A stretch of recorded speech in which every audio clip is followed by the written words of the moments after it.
pardon, dans la compréhension de sa parole, que tu ne sois plus superficiel, mais que tu ailles de profondeur en profondeur au nom de Jésus. Élève la voix. Parle Seigneur, parle Seigneur.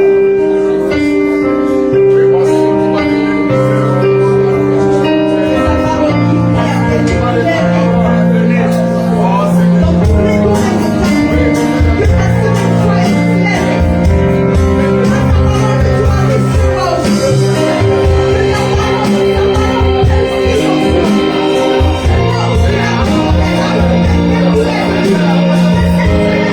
you.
Si tu crois, tu verras mes gloires.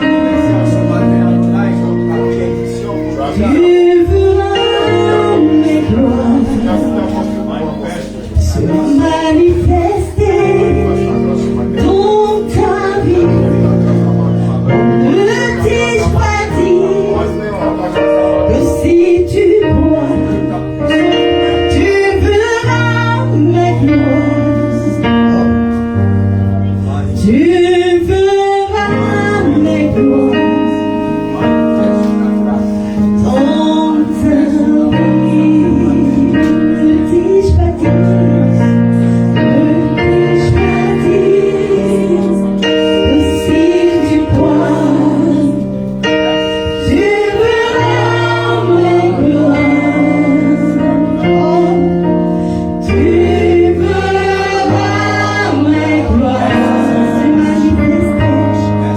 se manifester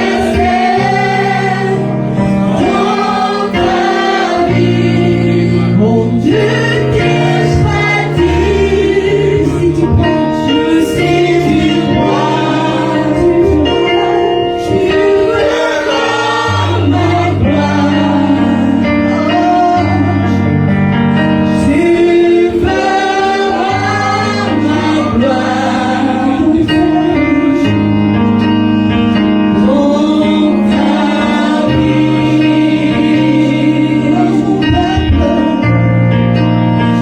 Ne t'ai-je pas dit que si tu crois,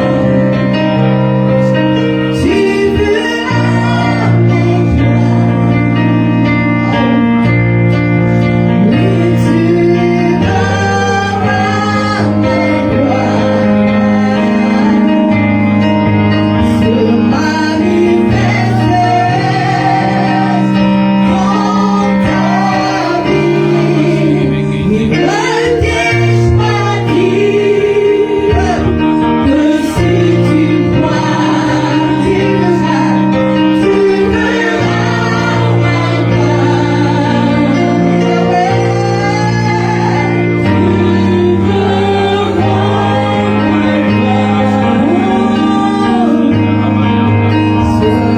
manifester dans ta vie. Ne t'ai-je pas dit que si tu crois, tu verras ma gloire. Tu verras ma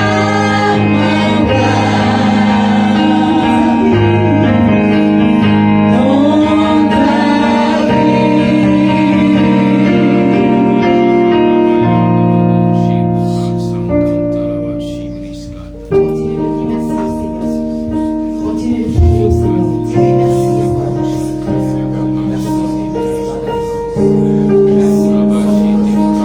Seigneur.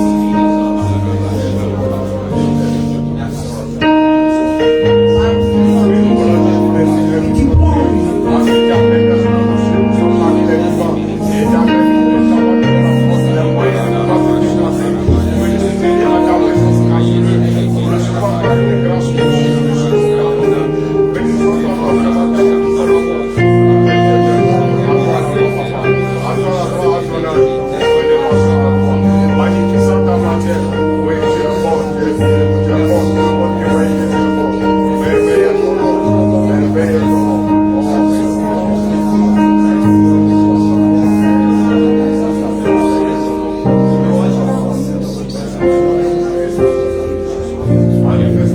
Encore élever la voix. Bien-aimé, tu vas invoquer le sang de Jésus sur ta vie. Tu vas tremper ton âme, ton esprit, ton corps dans le sang de Jésus. David a dit, ton Dieu ordonne que tu sois puissant. Bien-aimé, sans le sang, la puissance ne peut pas être accordée. Et ce matin, tu vas dire, au sang de Jésus, non seulement seulement de venir te restaurer, mais de t'accorder la force spirituelle, la puissance et la gloire au Seigneur.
qualité pour ta famille, lève-le-moi pour la prière ce matin.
Yahweh s'élève et frappe et balaie tous tes ennemis.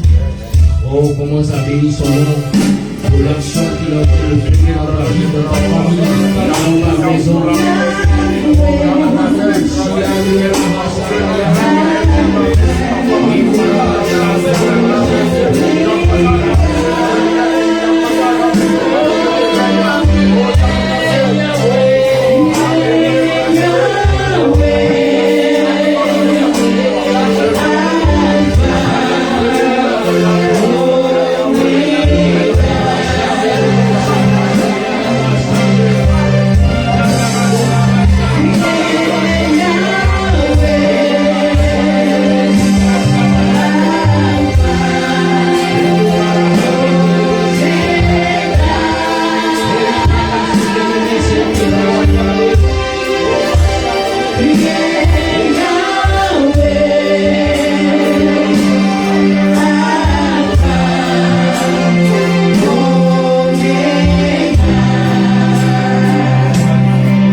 L'Éternel s'occupe de tes ennemis. Là où Moïse a dit au peuple, regardez les Égyptiens que vous voyez aujourd'hui, vous ne les verrez plus jamais. Moïse n'a pas dit à un peuple, il n'a pas dit aux enfants d'Israël, levez-vous et commencez à faire des prières de combat. Levez-vous et commencez à vous mettre en position de combat. Mais il leur a dit, adorez votre Dieu, car désormais ces Égyptiens, vous ne les verrez plus jamais. Dieu te dit en ce matin que désormais, ce problème, tu ne le verras plus jamais au-devant de toi. Désormais, cette situation ne sera plus au-devant de toi. Les lèvres la voix et adore ton Dieu en ce matin. Oh, Maradamaché,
Maintenant, te dis merci, Seigneur.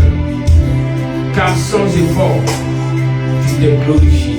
Sans effort, tu manifestes ta puissance à l'égard de nos vies. Oh, nous voulons te dire merci pour ton amour. Ton amour qui n'a point de limite. Ton amour qui n'a point de limite. Oh, ce matin, Seigneur, cet esprit vient et répare la vie de mon frère. Viens et répare la vie de ma soeur. Viens et au travers de cette parole, apporte la vie divine à chacun de nous. Oui, Seigneur, ne manque pas de restaurer, ne manque pas de guérir, ne manque pas d'établir, ne manque pas de renforcer. Oh Père, viens par ta sainte puissance nous accorder ta grâce en ce matin. Tu bénis mon frère, tu bénis ma soeur, tu bénis leur maison, tu accordes à tout un chacun, à toutes ces personnes qui, Seigneur, se sont connectées à ce temps de prière. Accorde-leur cette grâce, accorde-leur cette braha, accorde-leur, Seigneur, cette bénédiction. Oh, nous croyons, Seigneur, que tu restaures, que tu restaures, que tu restaures, que tu restaures ce matin. Tu accordes délivrance à ton peuple. Tu accordes délivrance à ton peuple. Tu restaures ce matin. Tu restaures ce matin. Et tu les appelles, Père, d'un nom nouveau.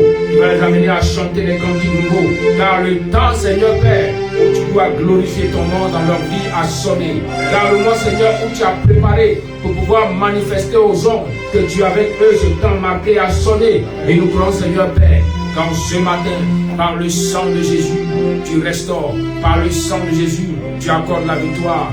Et tu fais, Seigneur, que lorsque désormais les hommes regarderont à ton peuple, ils sauront que ton peuple a un Dieu puissant, ton peuple a un Dieu vivant, ton peuple a un Dieu grand, le seul véritable Dieu. Adonai, nous bénissons ton nom ce matin, car tu es fidèle, car tu es fidèle, car tu es fidèle. Au nom puissant de Yeshua HaMashiach, est-ce que tu vas acclamer le Seigneur?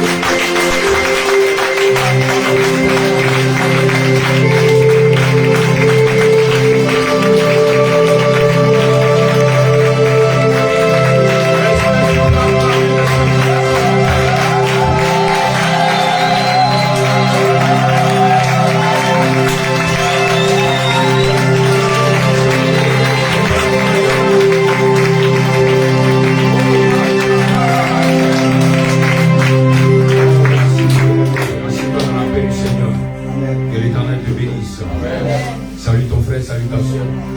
Souhaitez la bienvenue. Là où la puissance de Dieu a commencé déjà à se manifester pour sa vie. Là où la faveur divine a commencé déjà à descendre pour manifester l'amour divin. Oh my God, my God, my God. Sopra Sagana Lama Roga Rama Sagana Lama Ebra Sagana Lama Sagana Ebra Sagana Lama Sagana Ebra Sagana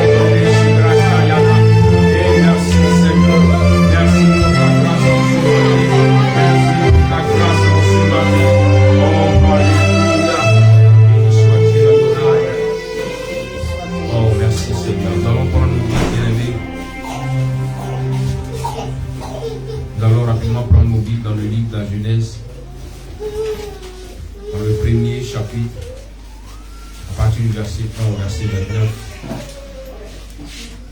Genèse, chapitre 1, verset 1 au verset 29. Comme tout est mon ce matin, Adonai est bonté. Adonai est bonté.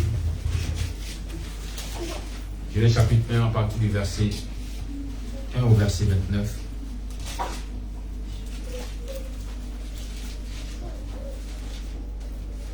Merci Seigneur. La lecture est longue, il faut que la personne qui va lire ait un souffle pour ne pas tituber au milieu. Amen. Amen. On y va pour la lecture, allez-y. Genèse, chapitre 1, à partir du verset 1. À partir du verset 1er. Oui. Je lis la parole du Seigneur. Au commencement, Dieu créa le ciel et la terre. Or, la terre était désertique et vide. Les ténèbres couvraient l'abîme et l'Esprit de Dieu planait au-dessus des eaux. Et Dieu dit alors que la lumière soit, et la lumière fut.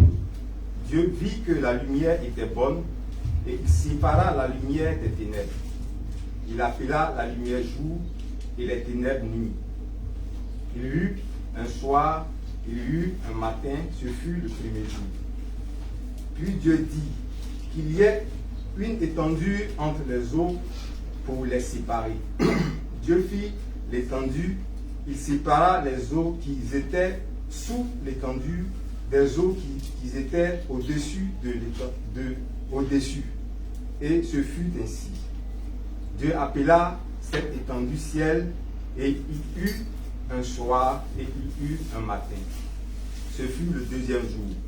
Puis Dieu dit que les eaux d'en haut, d'en dessous du ciel se rassemblent en un seul endroit pour que la terre ferme paraisse. Et ce fut ainsi. Dieu appela terre la terre ferme et mer la masse des eaux.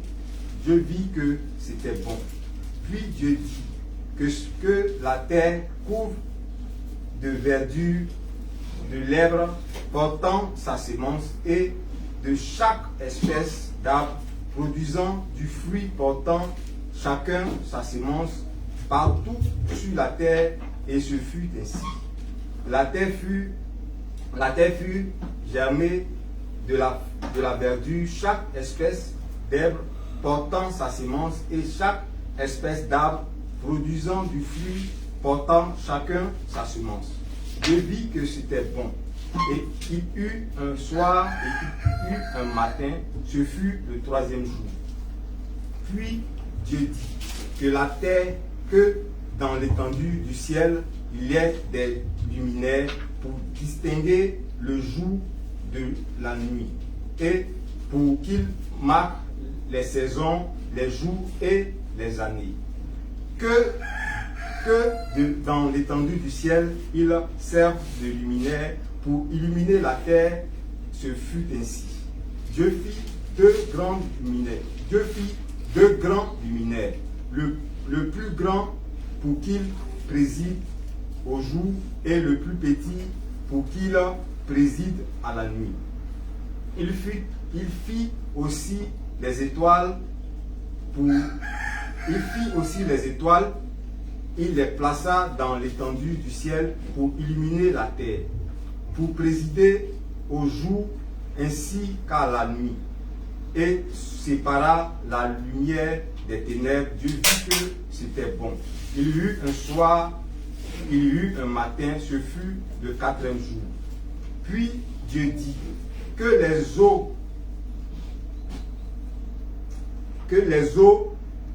foisonnent d'une multitude d'êtres vivants, et que les oiseaux volent au-dessus de la terre dans l'étendue du ciel.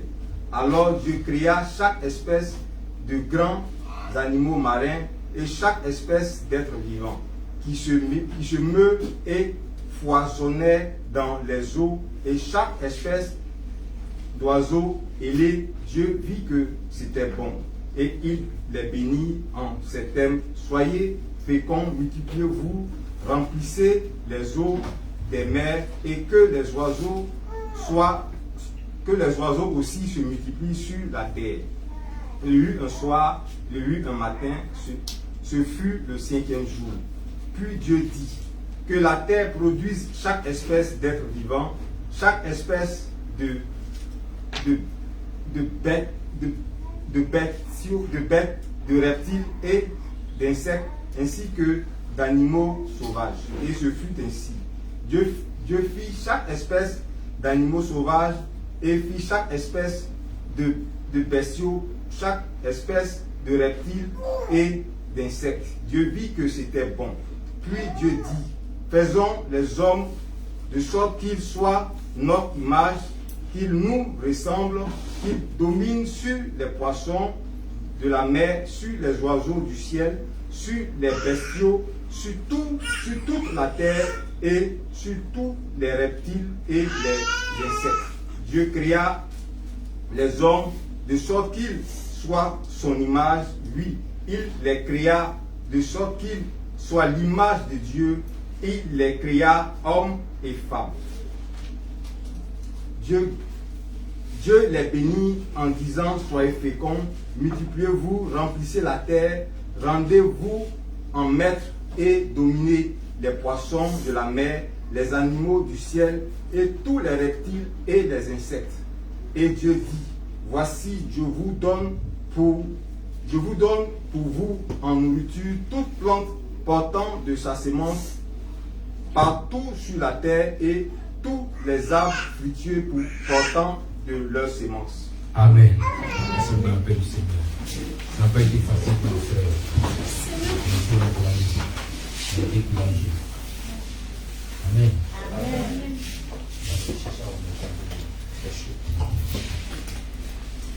Adonai est bonté. Bien-aimés, en ce matin, nous allons comprendre ce qui s'est passé au 7 jours de la création. Qu'est-ce que l'Éternel a pu accorder à la terre, à l'humanité? Qu'est-ce que l'Éternel a fait réellement?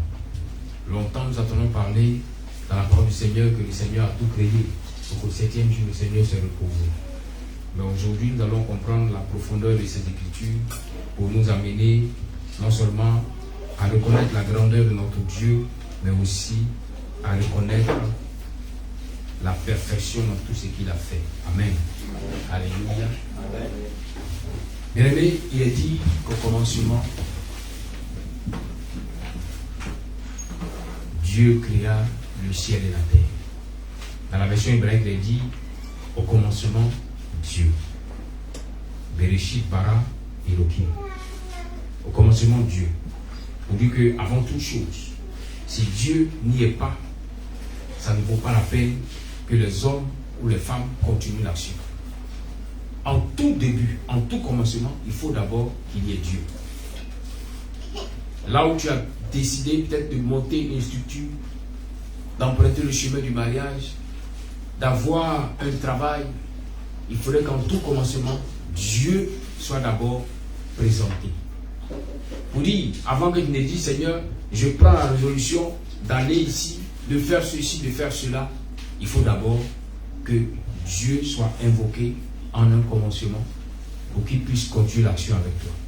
Plusieurs ont commencé les choses sans invoquer le Seigneur et à la suite, ces personnes ont recherché à appeler Dieu quand ça commençait à être difficile. Et elles se sont plaintes à dire, mais Seigneur, pourquoi est-ce que tu ne réponds pas? Bien aimé, c'est parce que dès le départ, tu n'as pas mis le Seigneur en priorité. Dès le départ, tu n'as pas invoqué le Seigneur, alors il ne pourra pas venir quand ça ne va pas sur toi. Alléluia. Oui, bien aimé, toute chose commence dès le départ. Cela témoigne de l'amour que tu as pour Dieu.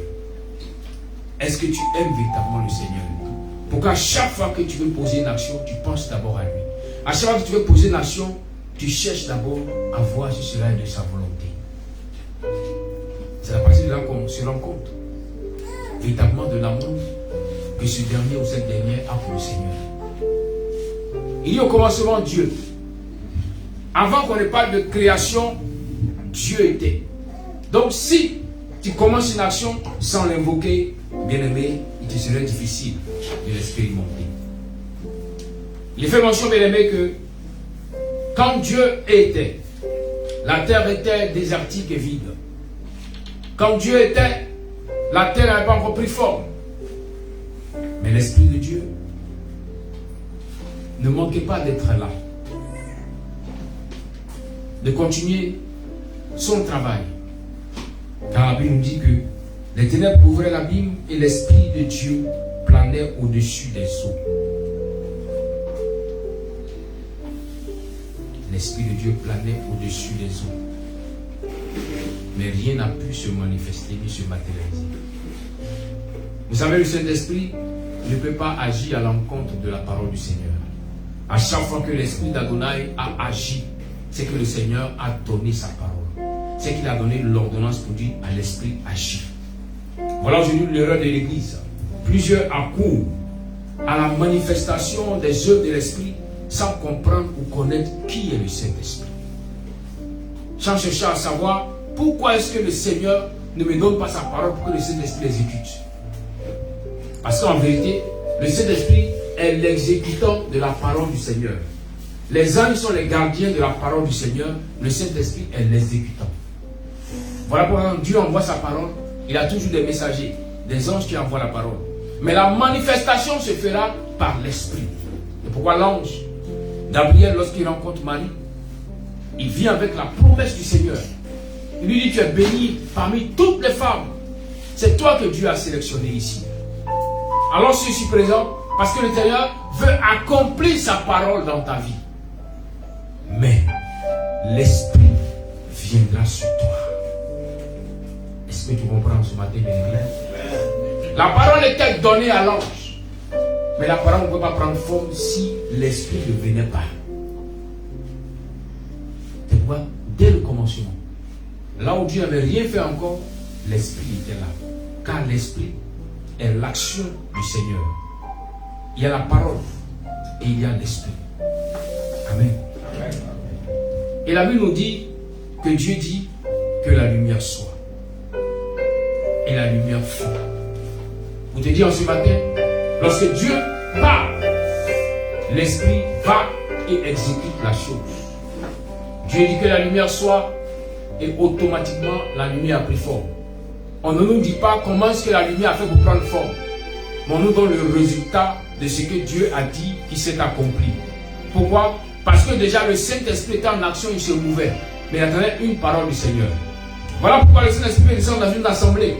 Peut être en train de se manifester, mais si le Seigneur ne donne pas une parole, bien aimé, tu vas sentir sa présence, mais tu ne pourras pas vivre les avantages de la présence du Saint-Esprit.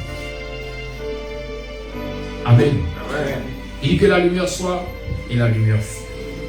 Alors Dieu sépara la lumière des ténèbres. Il appela la lumière jour et les ténèbres nuit. Bien aimé, à chaque fois que le Seigneur a décidé de restaurer une vie, de restaurer une nation, de restaurer un peuple, bien aimé, le Seigneur n'a pas manqué de toujours permettre à ce que les uns et les autres découvrent que là où vient la lumière divine, là où aussi se manifeste la grâce divine qui chasse les ténèbres. Jamais un homme n'a été pur avant de recevoir la lumière divine. Jamais. Le Seigneur permettra que la lumière descende. Mais que la lumière qui descend avec le Saint-Esprit pourra t'amener à comprendre l'état dans lequel tu es. Car au départ où la terre était informe et vide, bien aimé, on ne pouvait pas remarquer la différence entre la lumière et les ténèbres. Mais lorsque la lumière fait son entrée, bien aimé, automatiquement, on constate que celui-ci est la lumière et celui-là est ténèbres. Vous comprenez? Et la Bible fait mention que Dieu vit que la lumière était bonne. Et Dieu sépara la lumière avec les ténèbres. Une question que nous posons, mais Dieu vit que la lumière était bonne. Et ça dit que Dieu ne savait pas que la lumière est une bonne chose. Non, Dieu sait que la lumière est une bonne chose. Mais là où il a envoyé la lumière, est-ce que la lumière fait du bien? Est-ce que l'on reconnaît que la lumière est bonne avant que le Seigneur a commencé son action de séparation? Souvent on te dit non Seigneur, je veux me marier. Seigneur, je veux entrer dans le foyer. Dieu crée les conditions, tu entres dans le foyer. Et après tu commences à murmurer contre ce foyer. Lorsque le Seigneur regarde dans ce foyer, il se rend compte que le foyer n'est pas bon pour toi. Parce que cela te rend encore malheureux. Cela te rend encore malheureuse. Alors jamais le Seigneur ne pourra faire descendre sa bénédiction dans ce foyer-là. Parce qu'il y a des murmures. À chaque fois qu'un enfant de Dieu ne reconnaît pas les bienfaits de la lumière divine, le Seigneur ne se manifeste pas. Il a dit que Dieu vit que la lumière était bonne. Alors Dieu a pris la peine de séparer la lumière des ténèbres. Les ténèbres peuvent être la tristesse, la maladie, la pauvreté, les difficultés que tu as longtemps connues depuis ton enfance jusqu'à ton âge mature. Mais pour que Dieu vienne séparer cela de ta vie, pour que Dieu vienne ôter cela de toi, bien-aimé, il faudrait qu'il se rende compte que la lumière que tu as reçue, que sa parole que tu as reçue, tu n'as pas de regret. Comme l'apôtre Paul pouvait le dire, que ton oui est resté oui, que ton non est resté non. Oui, bien-aimé, il faudrait que nous soyons intègres avant d'expérimenter la grâce de Dieu. Abraham a été appelé par Dieu. Abraham était le choix de Dieu. Dieu a parlé à Abraham. Mais avant que Dieu ne commence à bénir Abraham, il a dit à Abraham, sois intègre. L'intégrité aujourd'hui manque dans l'église. Car beaucoup disent, Seigneur, je veux te suivre. Je veux marcher dans ta parole. Je veux faire ta volonté. Et après, ces personnes désistent, changent de voie, prennent des raccourcis. Et elles veulent toujours que Dieu se manifeste. Dieu ne peut pas se manifester là où il n'y a pas d'intégrité.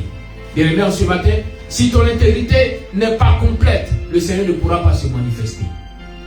Car l'intégrité va t'amener à développer en toi les fruits de l'esprit.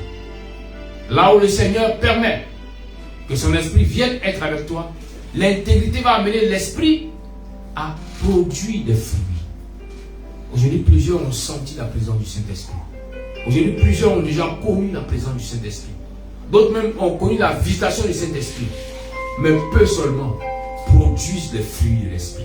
Pourquoi? Parce que l'intégrité qui est comme l'arrosoir rempli d'eau qu'on prend pour arroser la plante n'est pas active dans leur vie. Alors, l'esprit qui est venu ne peut pas produire le fruit. Pourtant, pour jouir de la grâce de Dieu, il faudrait manger le fruit de l'esprit. En mangeant de ce fruit, tu pourras jouir du bonheur qui est attribué à ceux ou à celles qui marchent dans la grâce de Dieu. Alléluia. Il dit que la lumière soit et la lumière fut. Lorsque Dieu sépare la lumière des ténèbres, la Bible mentionne que maintenant vienne une autre situation, c'est que le Seigneur se rend compte qu'il y a eu un soir, il y a eu un matin, ce fut le premier jour. À chaque fois qu'un enfant de Dieu a commencé à se lamenter ou à se plaindre face à une situation de persécution, de difficulté, j'ai toujours dit, c'est le temps du Seigneur. C'est parce que le Seigneur veut te bénir que tu rencontres ces situations. Oui, car jamais un jour n'a commencé par le matin. Le jour commence toujours par le soir. C'est pourquoi il dit, il y eut un soir, il y eut un matin, ce fut le premier jour. Si nous voulons nous appuyer sur ces dits de la parole de Dieu, dimanche a commencé depuis hier soir, 18h. Voilà comment ça fonctionne. Dimanche, ce n'est pas aujourd'hui. Dimanche, c'est depuis hier soir, au coucher du soleil, que dimanche a commencé. Car le jour commence toujours par le soir. Voilà pourquoi pour ceux ou celles qui veulent venir à l'église, qui veulent venir vivre le Shabbat ou qui veulent venir expérimenter la grâce de Dieu pour le jour du Seigneur le dimanche, cette grâce de Dieu se manifeste depuis le coucher du soleil du samedi. Voilà pourquoi tous ceux ou toutes celles qui se laissent tromper par le diable pour aller dans les boîtes de nuit, regardez, boîte, quelque chose qui est fermé, petit, qui t'enferme, qui t'étouffe. Les samedis, et dit que non, je vais au culte le dimanche, ces personnes sont déjà hors jeu. Et non, pas hors jeu même, elles sont disqualifiées. Parce que hors jeu, c'est que tu peux jouer au match. Mais disqualifié, tu ne peux même pas jouer à un match. Tu n'es plus dans l'équipe. Est-ce que vous comprenez? On dit dimanche est le jour du Seigneur. Tu dois commencer ce jour-là, tu dois recommencer ce jour au Seigneur. Mais toi, tu commences ce jour-là avec une bière. Toi, tu commences ce jour-là avec un peu d'alcool, avec un peu de danse, de macaroni. Et puis après, tu viens faire la suite. Alléluia. Et en fin de compte, tu te moques de qui? Vous voyez un peu comment ton ignorance t'amène à vivre la malédiction.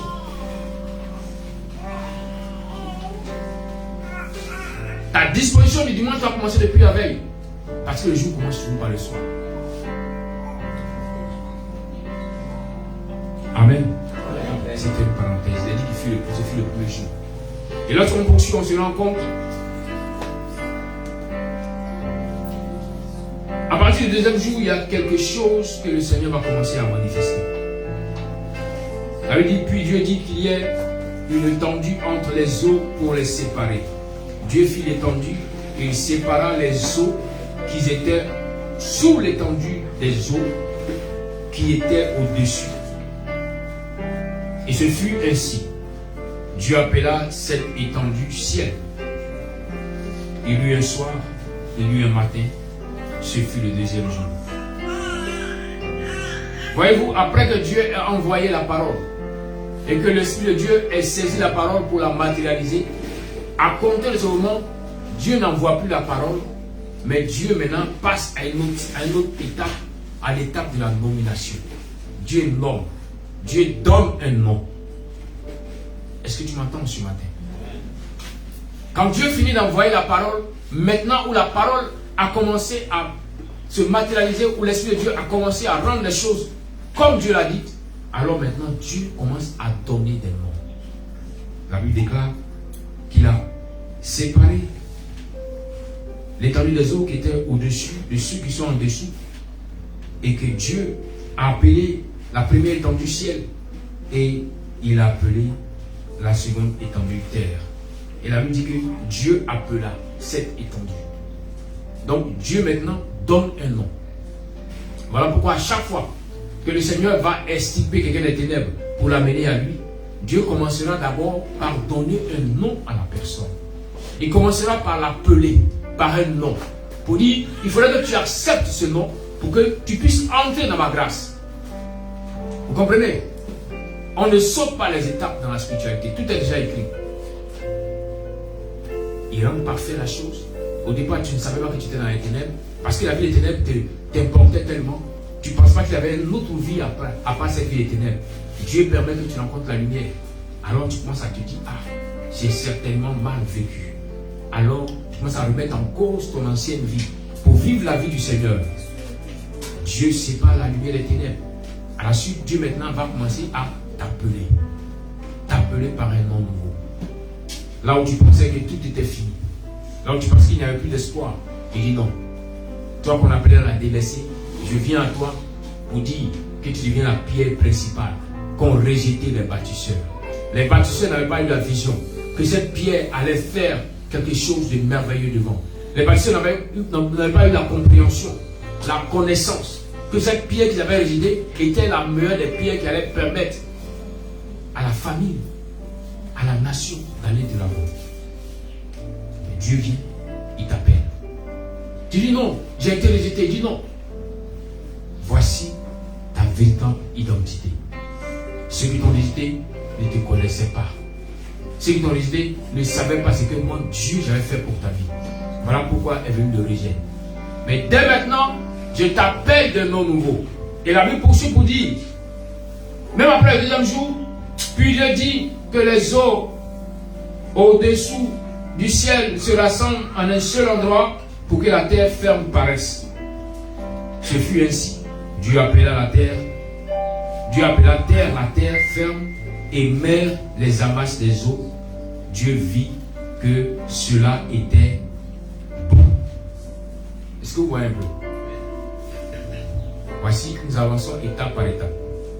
Dieu prend la peine d'appeler. Dieu prend la peine de nommer. Et quand Dieu nomme, Dieu rend maintenant parfait ce qu'il a nommé. Est-ce que mes chemins ce matin? C'était l'enseignement dans la disposition pour que vous puissiez comprendre. Dieu prend la peine d'appeler, de nommer, et Dieu rend parfait ce qu'il a nommé. Il donne un nom à la terre, il donne un nom à la mer. Vous comprenez? Et à la suite, il dit, Dieu vit que c'était bon.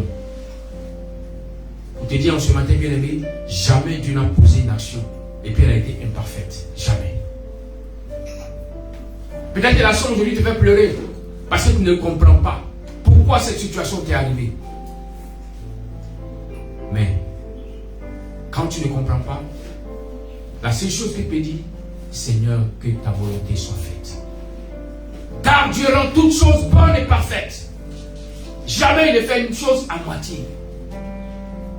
Tu dis aujourd'hui, non, Seigneur, mon mari me fait pleurer. Seigneur, ma femme, elle fait que je suis triste. Mais Seigneur, pourquoi tu as permis? Non. Dieu permet parce que cela est bon pour toi. Dis à ton frère, cela est bon pour toi. Cela est bon pour toi. Aujourd'hui, la médecine est tellement développée qu'on ne connaît plus ce que nous, à l'époque, on connaissait. Parce qu'à l'époque, quand même tu étais malade, tu avais le palu, tu avais peur de dire aux parents que tu avais le palu. Pourquoi? Parce que le comprimé du palu ressemblait au palu. Oui. Quand on te donne la nivaquine que tu mets dans ta bouche, tu sens que le palu est en train de fuir. Parce que c'est amer. Tu dis, mais on dit non, mais c'est pour ton bien. Tu dis, mais le parent est méchant. Il me donne ce qui est amer, alors que moi je suis habitué aux bonbons. Et il te rend compte quelque temps que là où tu as lutté, vous savez, avant, on était quand même ingénieux, vous savez, les enfants. Un enfant n'est jamais bête. Veillez bien sur vos enfants et puis arrêtez de dire des paroles. Un enfant est toujours intelligent. Un enfant est comme un ingénieur. Nous, on n'a pas appris même comment faire pour. On fait qu'on va envoyer le comprimé puis on jette dans la poche. Vous voyez un peu? Un ingénieur. Aujourd'hui, si on développe cela, on va dire quoi? C'est un ingénieur en quoi? Il connaît comment là où ça va tomber, il a bien ciblé. Vous voyez un peu? Faut boire.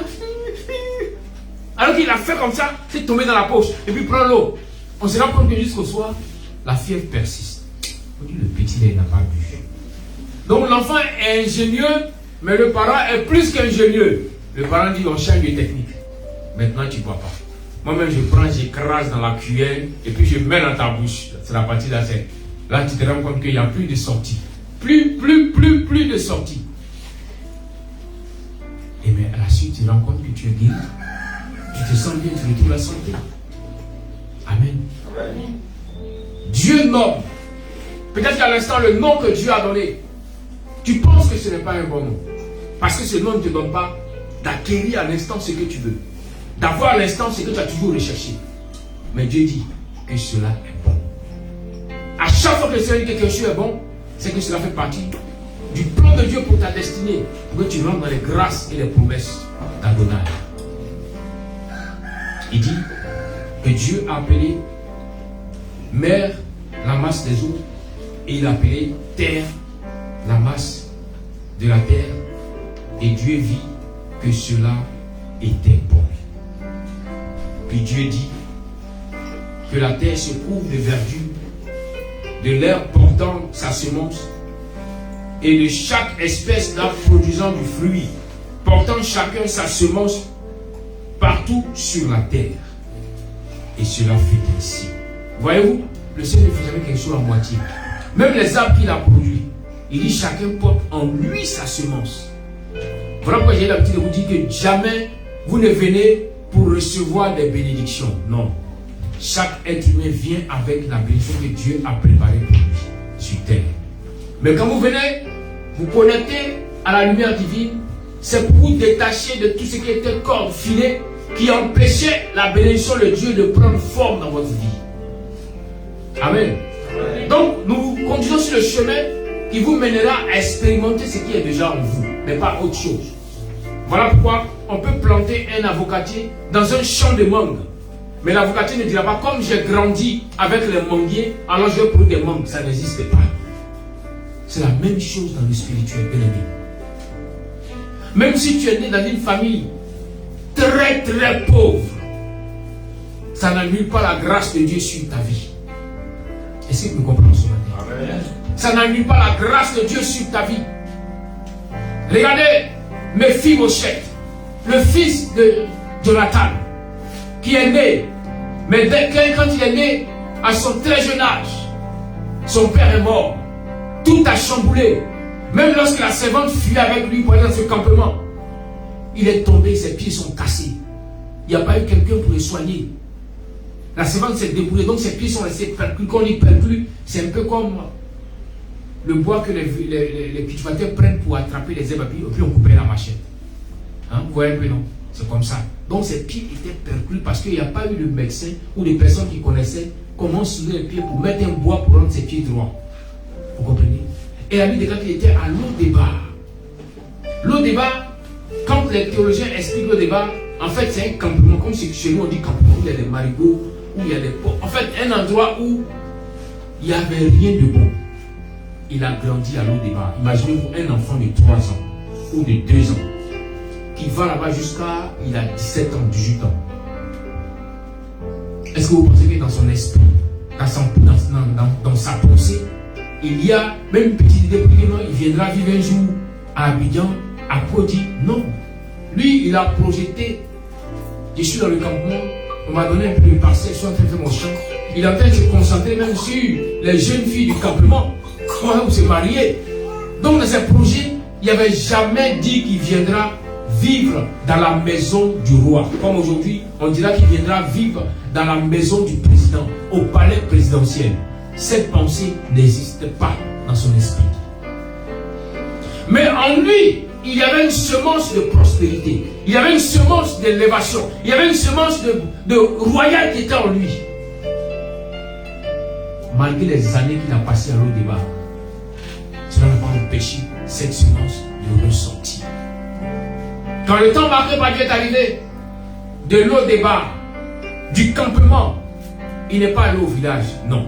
Du campement, il n'est pas venu dans la première ville, non. Du campement, il n'est pas allé dans la capitale départementale, non. Du campement, il s'est retrouvé à la capitale. Non seulement à la capitale, mais à la maison royale. Pourquoi? À cause de la semence qui était en lui. C'est ce que nous comprenons ce matin. Souvent les gens ont l'habitude de dire non, comme j'ai toujours joué les pauvres, voilà pourquoi je suis pauvre, mon frère. Pose-toi la question, dans ta vie, il y a quoi? C'est tout. Arrêtez d'accuser les pauvres qui sont autour de vous. Non. Sinon, Méphibosheth n'allait jamais manger à la table du roi. Il a lui dit qu'il a mangé à la table du roi jusqu'à quoi? Jusqu'à la fin de ses jours. Jusqu'à la fin de ses jours. Il n'a pas été invité pour une soirée. Comme certaines personnes ont l'opportunité de rencontrer le président dans un dîner gala. Ce n'est pas de ça qu'il s'agit. On dit qu'il a vécu dans la maison jusqu'à la fin de ses jours. Pourquoi? Parce que cette destinée était ancrée en lui. Comme l'arbre qui a en lui sa semence qui produit en son temps. Viens ton frère, mon temps a sonné. Et la Bible poursuit pour dire que la terre fit germer de la verdure, chaque espèce d'arbre, d'herbe portant sa semence, et chaque espèce d'arbre produisant du fruit, portant chacun sa semence. Dieu vit que c'était bon. Vous voyez, Dieu est passé à une autre étape. La première étape, c'était amener à l'existence ce qui n'était pas. La seconde étape, c'était donner un nom, appeler. Et maintenant, la troisième étape, c'est la certification. Cela était bon. Dieu vit que cela est bon, que cela est bon, que cela est bon. Donc, en toute la création, il n'y a jamais quelque chose qui est imparfait. Dieu vit que cela est bon. Nous sommes d'accord. Amen. Amen. Il y eut un soir, il y eut un matin, ce fut le troisième jour.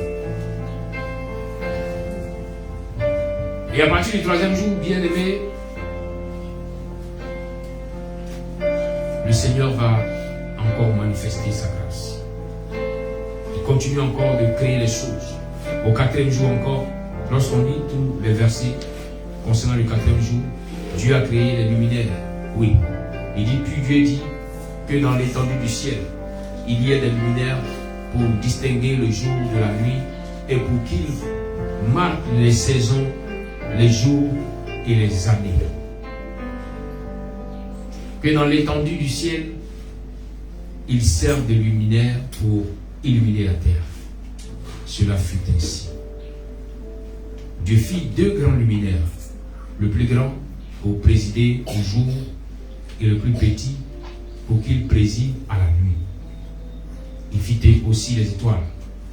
Il les plaça dans l'étendue du ciel pour illuminer la terre, pour présider au jour ainsi qu'à la nuit, et sépara la lumière des ténèbres. Dieu vit que cela était bon. Il y eut un soir, il y eut un matin, ce fut le quatrième jour. Au quatrième jour, Dieu va créer les luminaires. Et je me très bien, il est dit que les luminaires ont été créés pour qu'on puisse distinguer le jour de la nuit, pour qu'on puisse marquer les saisons, les jours et les années. Donc là où le soleil et la lune sont créés, c'est pour distinguer. C'est pour qu'il y ait une différence entre le jour et la nuit. Maintenant, la question que je vous pose, au quatrième jour, Dieu vient créer les luminaires pour qu'on sache qu'il fait jour, qu'il fait nuit. Mais eux, au premier jour, au deuxième jour, au troisième jour, là où Dieu a dit, lui un soir, lui un matin, il parlait de quoi exactement? De quoi est-ce qu'il parlait exactement? Si on veut développer ça, prendre du temps. Dieu fait la grâce, un de ces jours, on pourra parler de ça. Il dit que Dieu a fait les luminaires, suivez-moi très bien, pour séparer les saisons, pour faire la différence entre le jour et la nuit, entre les mois, entre les années, pour marquer le temps. Et à chaque fois qu'un luminaire t'est présenté, c'est que Dieu veut agir par rapport à la saison.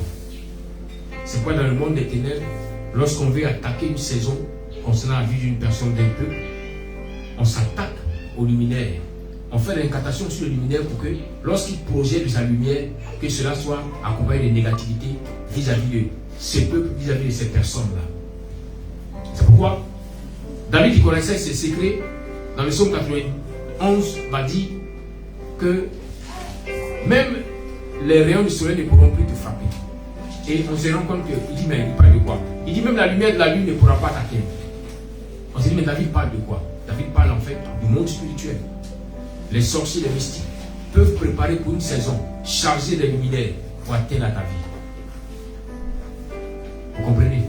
Pour rendre ta saison négative, pour rendre ta saison mauvaise. Parce que tu vas beau te cacher, mais les rayons du soleil vont te toucher. Tu vas beau te cacher, mais la lumière de la lune va t'atteindre.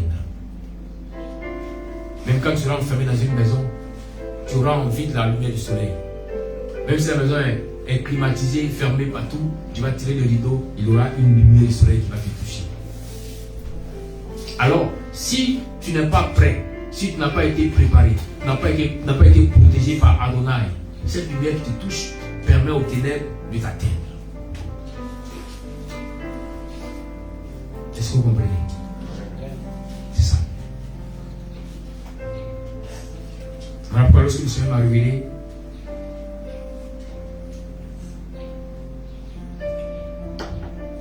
je crois bien que c'était avant-hier où j'ai vu ce que vous appelez un éclipse. Mais en fait, c'était plus qu'un éclipse parce que ça a mis beaucoup de temps. Le soleil et la lune se sont rencontrés et les deux ont été voilés. En plein jour, c'était comme l'après-midi, en plein jour, vers 15h, 14h, tout est devenu noir. Et le Seigneur disait que maintenant, il va frapper tous nos ennemis. Et à la suite, j'ai vu, quelques temps après, que tout s'est dissipé, tout est devenu clair. Mais lorsque je vois que tout est devenu clair, je me rends compte qu'il y a beaucoup de présents, il y a beaucoup de choses que j'ai. Et on me dit, ça t'appartient. Mais je ne sais pas comment ces choses sont arrivées à moi. Et je finis par comprendre que là où la parole déclare que le juste dormira sur le verre rassasié, c'est clair. C'est lorsque l'Éternel lui-même se lève. Quand il combat pour toi, ce qui t'avait été volé revient à toi sans que tu n'aies fourni d'effort. Amen. Alléluia. Amen.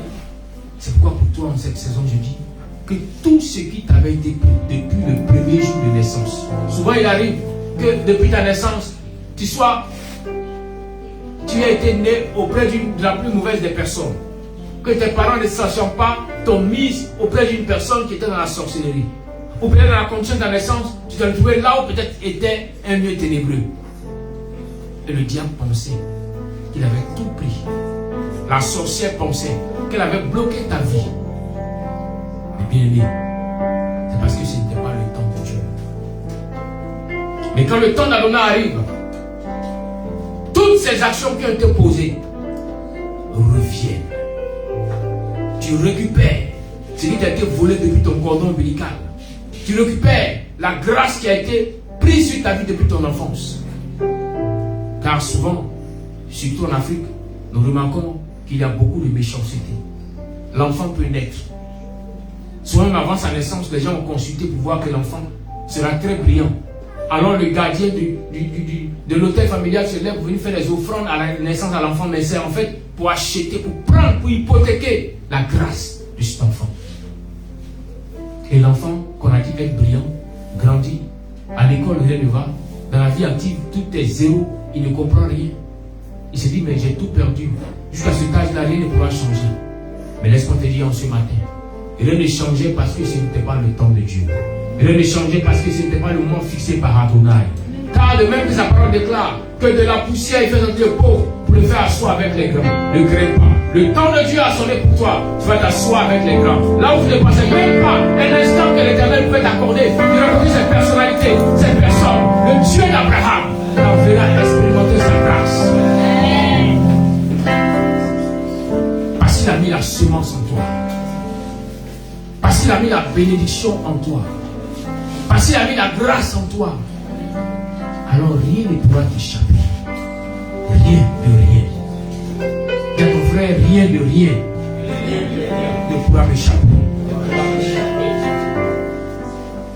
Bien-aimé, la vie fait mention que quand Dieu crée tous les grands luminaires au 4e jour, à la suite, il est dit, puis Dieu dit que les eaux foisonnent d'une multitude d'êtres vivants et que les oiseaux volent au-dessus de la terre dans l'étendue du ciel. Alors Dieu créa chaque espèce de grands animaux marins et chaque espèce d'êtres vivants qui se meut et foisonne dans les eaux. Et chaque espèce d'oiseau est née. Dieu vit que c'était bon. Et il les bénit en ces termes. Soyez féconds, multipliez-vous, remplissez les eaux des mers et que les oiseaux aussi se multiplient sur la terre. Il lui un soir, il lui un matin, ce fut le 5e jour. Bien-aimés, tout ce qui a été créé avant que l'homme ne soit, tout cela était bon. Tout cela était parfait.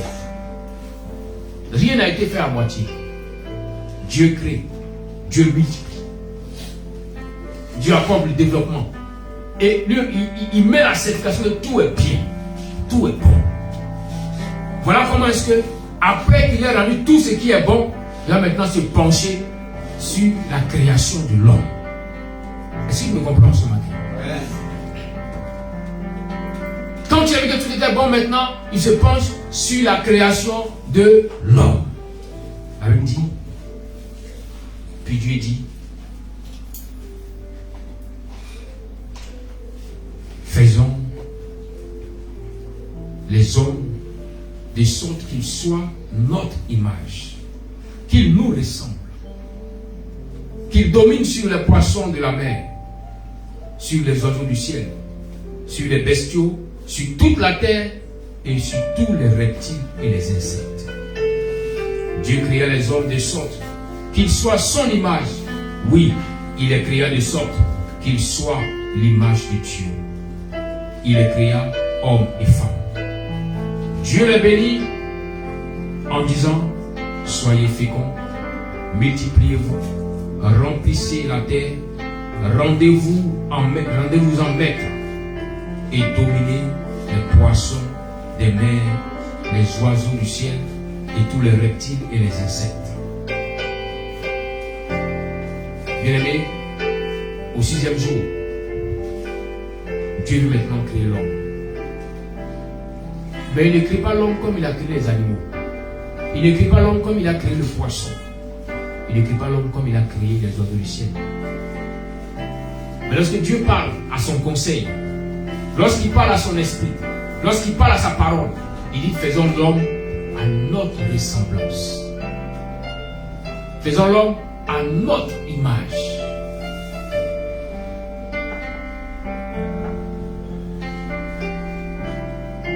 Bien-aimé,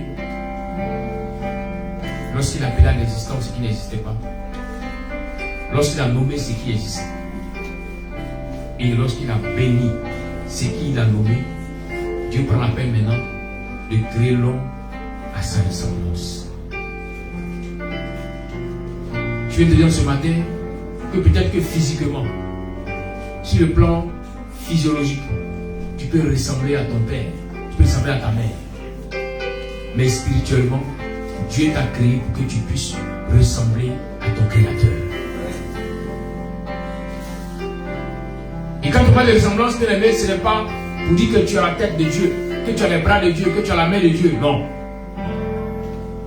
La ressemblance dont Dieu parle ici est développée dans ce verset.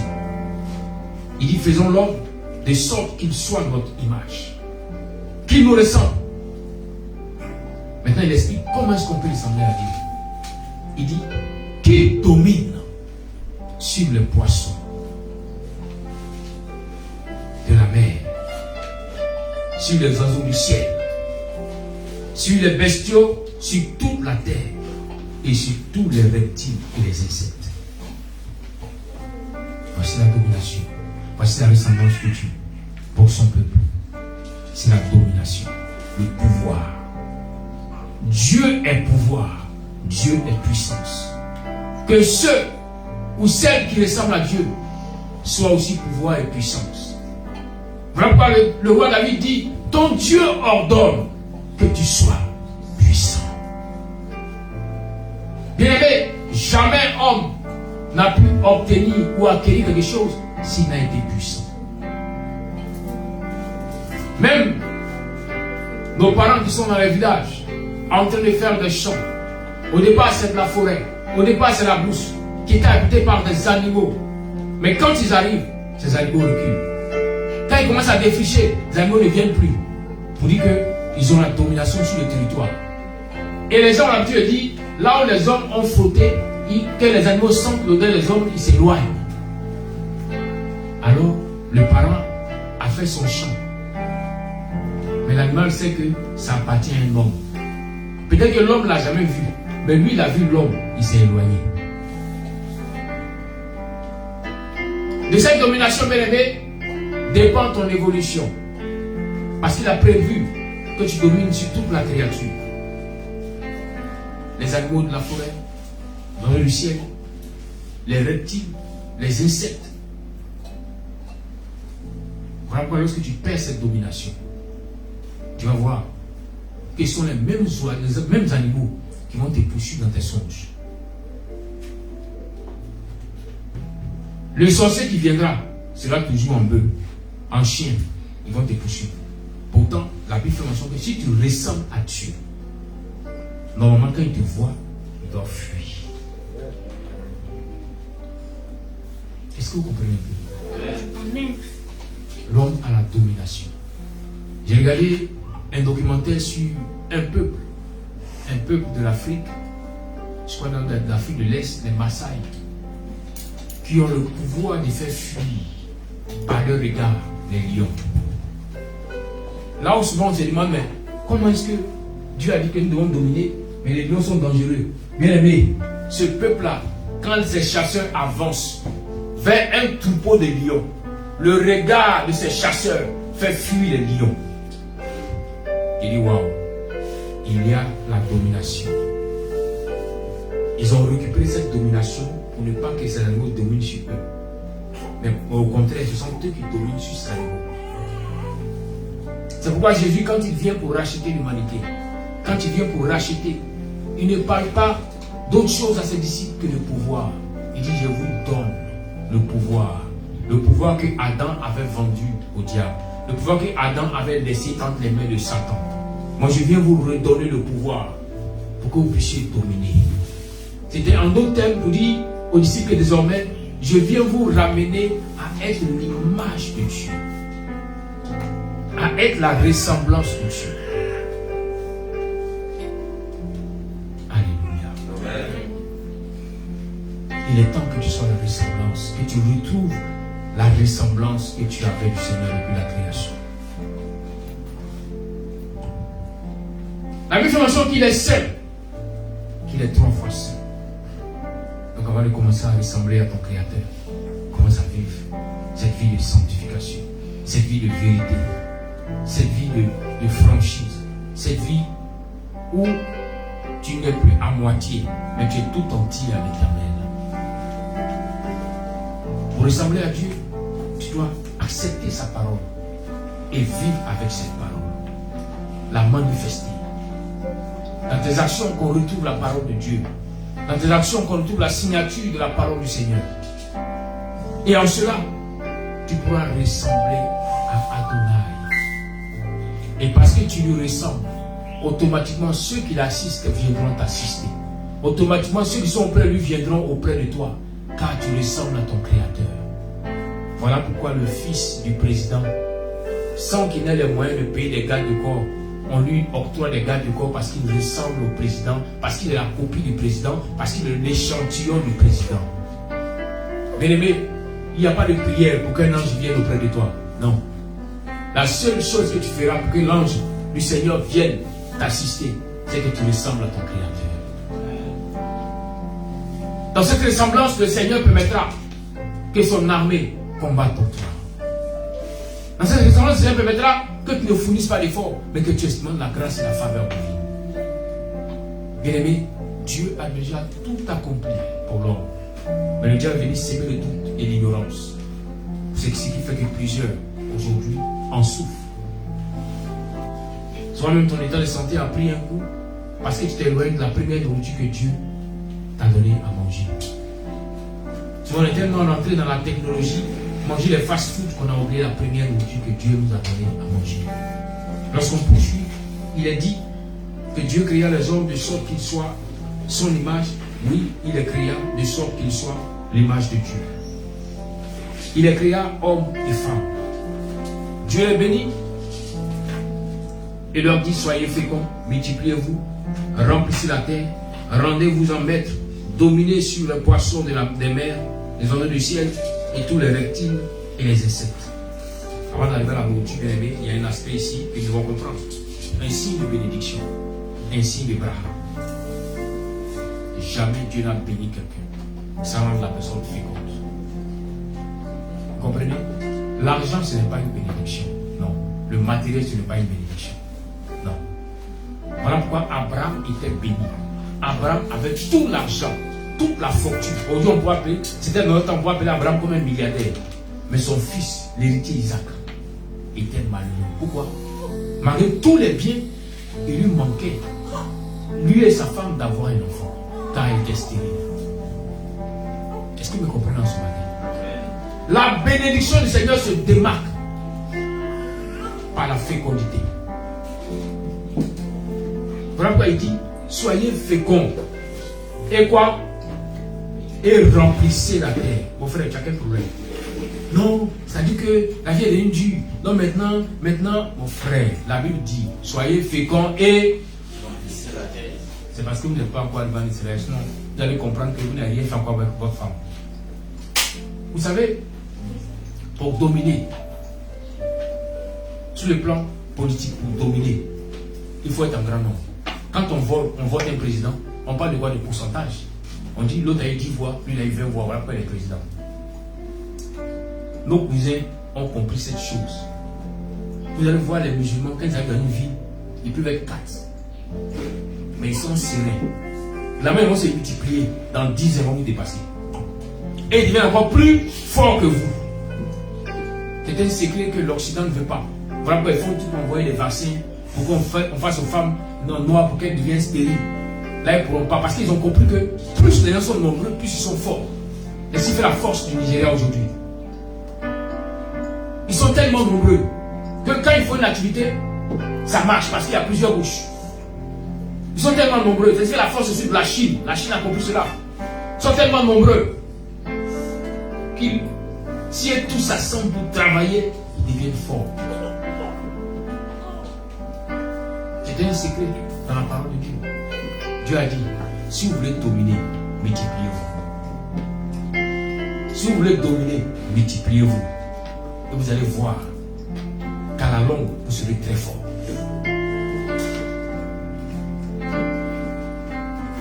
Au départ, c'était le nom du village. Il est Guéno. Mais le cousin est arrivé avec sa famille à côté. On dit le quartier est étranger. Mais à la longue, on donne un nom au quartier, on dit Djoulabou. Et puis on se rend compte qu'ils sont nombreux là-bas. Quand on parle, c'est Dieu qui a donné. Frère, réfléchissez. Jamais le Seigneur n'a donné des enfants sans mettre à disposition ce qu'il faut pour nourrir ses enfants. Jamais. Remarquez avant nos parents planteurs. Quand on dit ce planteur a beaucoup d'argent, qu'il a de grands champs, c'est qu'il a beaucoup d'enfants. Parce que plus ses enfants sont nombreux, alors il crée des plantations pour donner à ses enfants. Alors plus il travaille, la récolte d'une seule personne et la récolte de 10 personnes, il y a une différence. Dieu dit, soyez féconds. C'est pourquoi souvent quand je vois des personnes dire, non, Dieu l'a béni, Dieu l'a béni, je dis, mais il y a un signe.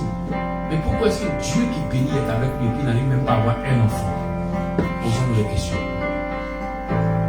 Comment le Dieu du miracle est avec lui, il n'arrive même pas à avoir un enfant? Mais il dit que c'est Dieu qui l'a béni. Posons-nous beaucoup de questions. Car le diable, sachant qu'un enfant est une bénédiction éternelle, va demander aux gens qui sont pressés pour le matériel, donnez-moi votre semence, donnez-moi vos enfants. Et moi je vous donne en retour l'argent, la gloire. Et plusieurs sont entrés dans ces choses, dans ces manigances, dans ces magouilles. Il faut croire aux gens qui sont heureux, mais dans le fond ils sont très malheureux. Quand vous voyez un homme chercher à s'exhiber, chercher à exhiber son argent pour dire qu'il est béni, c'est qu'il y a un problème. C'est que quelque part il est malheureux. Parce qu'un homme qui est béni ne dit pas je suis béni. Mais lorsqu'on le regarde, on sait qu'il est béni. Alors lorsque Dieu leur donne cette bénédiction, à la suite, Dieu leur dit, je veux que désormais, il dit, et Dieu dit, voici je vous donne pour vous en nourriture toutes les plantes portant sa semence partout sur la terre et tous les arbres fruitiers portant leur semence. Voici ce que Dieu t'a donné comme nourriture. Même si souvent tu manges les hamburgers, les caviars, mais il ne faut pas oublier qu'il faut que tu manges aussi les feuilles des arbres. Parce qu'en cela, il y a ta bonne santé. En cela, il y a ta restauration. En cela, même souvent, il y a même ta fécondité. Souvent, c'est parce que tu te nourris mal que tu n'arrives pas à faire des enfants. Parce qu'il y a des vitamines qui se trouvent, par exemple, dans la feuille de manioc qui ne sont pas dans ton organisme. Comment est-ce que tu peux être en bonne santé? Pourtant, ta cousine qui est au village, qui n'a rien, qui ne fait rien que d'aller au champ, d'aller au marigot, elle ne fait que, comme on dit souvent, elle ne fait que pondre les enfants seulement au village. Mais toi, tu as envie, tu as tout ce qu'il faut. Si toi, tu es devenu une Française, tu manges la nourriture française, mais tu es là, même un enfant, tu ne gagnes pas. Bien aimé, il est temps que nous revenons à la source. Aujourd'hui, en Europe, aux États-Unis, les Blancs même ont commencé à parler de tout ce qui est bio. Mais quand on dit ce qui est bio, ce qui est naturel, ils veulent manger ce qui est naturel parce qu'ils ont compris que ce que Dieu a dit est la vérité. Ce qui est naturel permet d'avoir longue vie, permet d'être en bonne santé et évite beaucoup de maladies. Tu m'emmènes à tout manger des bonbons, il faut souvent manger sur la sauce miam. Quand tu sens que tu es devenu trop léger, prends un peu de poulet, ça va te tirer. C'est important. Voilà pourquoi vous allez voir aujourd'hui, il n'y a pas un Européen qui ne mange pas de fruits par jour. Ils savent que dans tout ce qu'ils mangent, s'il n'y a pas de fruits, il y a des vitamines qui manquent. Donc les fruits que tu négligeais avant, tu te rends compte que même quand tu rentres au supermarché, tu vois les fruits. Pour dire que c'est bon pour ta santé. Pour te rappeler à chaque fois que tu vas voir les fruits au supermarché que ce que Dieu a dit dans sa parole est la vérité. Il faut manger les fruits des arbres pour être en bonne santé. Bien aimé, Adonai est bonté. Adonai fait toutes choses bonnes en son temps. Voilà pourquoi je vais m'arrêter là aujourd'hui. Et tu vas commencer à parler au Seigneur. Et que tu as entendu toutes ces paroles, toutes ces promesses, tout ce qu'il a fait. Désormais, tu ne vas plus t'agiter, mais tu veux t'allier à sa parole pour vivre cette bénédiction. Élève-toi et parle au Seigneur.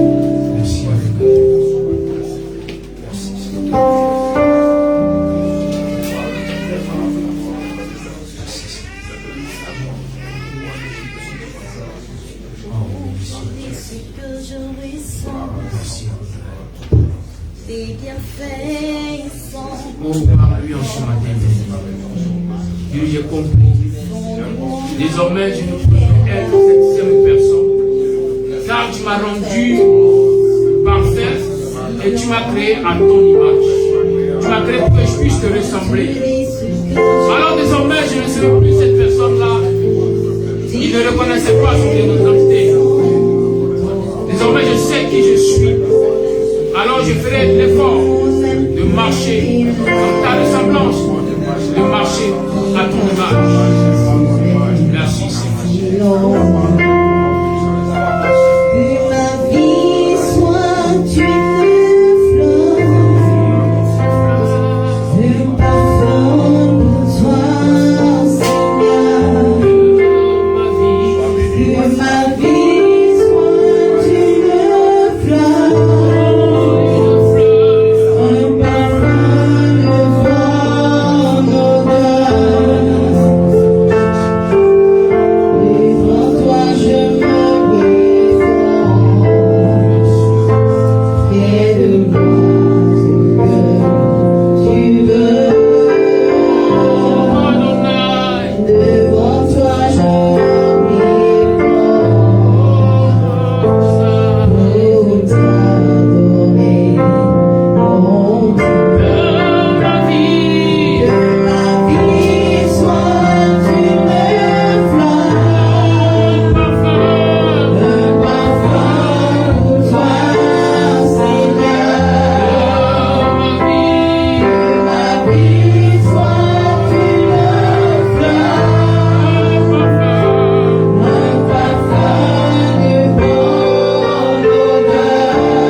Que je ne sois plus dominé, mais que je